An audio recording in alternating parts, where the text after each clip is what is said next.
the right to be rich. Whatever may be said in praise of poverty, the fact remains that it is not possible to live a really complete or successful life unless one is rich.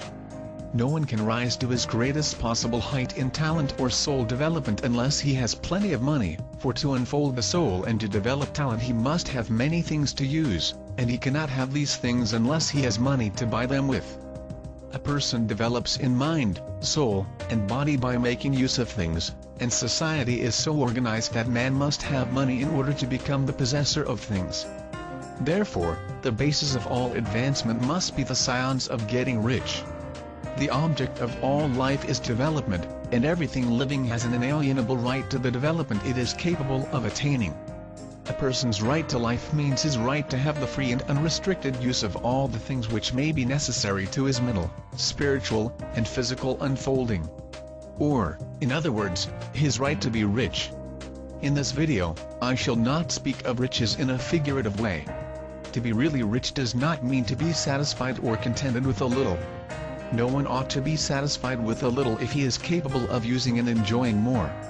The purpose of nature is the advancement and unfolding of life, and everyone should have all that can contribute to the power, elegance, beauty, and richness of life. To be content with less is sinful.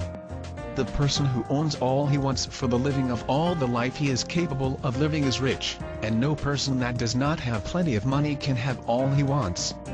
Life has advanced so far and become so complex that even the most ordinary man or woman requires a great amount of wealth in order to live in a manner that even approaches completeness.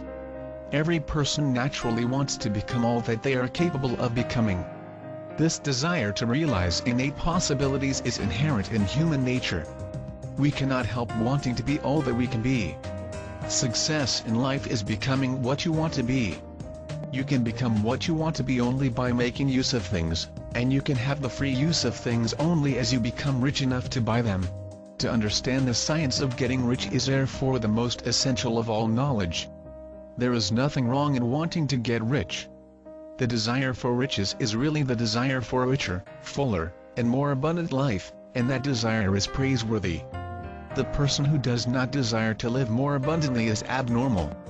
There are three motives for which we live. We live for the body, we live for the mind, and we live for the soul. No one of these is better or holier than the other. All are alike desirable, and no one of the three, body, mind, or soul, can live fully if either of the others is cut short of full life and expression.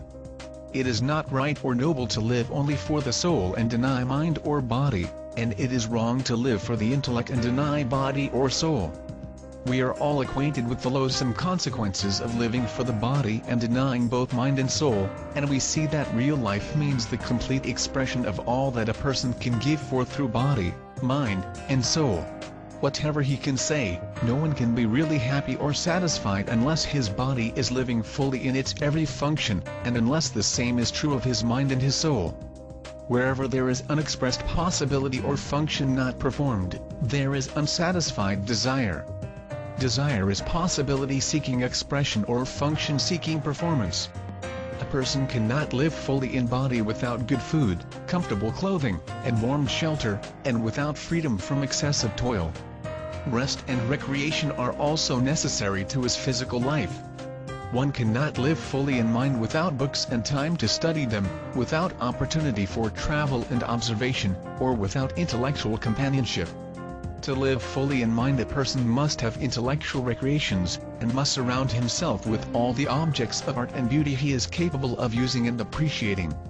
To live fully in soul, a person must have love, and love is denied fullest expression by poverty.